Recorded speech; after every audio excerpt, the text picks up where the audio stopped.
शहरातील अनेक भागात अजूनही पिण्याच्या पाण्याची पाईपलाईन पोहोचली नसून काही परिसरात आजही टँकरद्वारे पाणी पुरवठा सुरू आहे।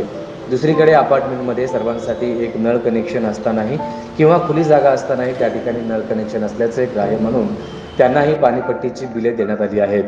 अशा बिलांमध्ये संबंधित मिळकतदाराच्या अर्जावरून दुरुस्ती केली जात असल्याचे महापालिकेतील कर संकलन विभागाने स्पष्ट केलं आहे।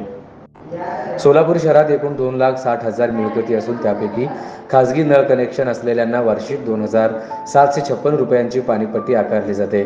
तर खाजगी नळ कनेक्शन नसेल किंवा त्या परिसरात पाईपलाईन जरी नसेल तरी त्या मिळकतदारांना घराच्या एकूण वार्षिक भाड्याच्या कर पात्र मूल्याच्या 12% पाणीपट्टी द्यावीच लागते।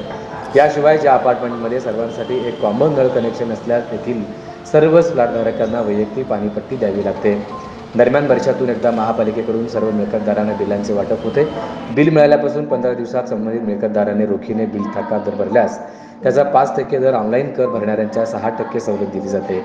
सध्या थकबाकीदार मिळकतदारांची यादी तयार करण्यात आली असून वेळेत टॅक्स न भरणाऱ्यांवरती आता कारवाई करण्याची तयारी महापालिकेकडून सुरू असल्याचे सूत्रांनी सांगितलं आहे। सोलापूर शहरातील नामांकित उच्च महाविद्यालयात कार्यरत असलेल्या बोगस प्राध्यापक आणि कर्मचारी यांच्याबद्दलचा इतिवृत्तांत लवकरच पहा आपल्या न्यूज एक्सप्रेस सोलापूर या वृत्तवाहिनीवर।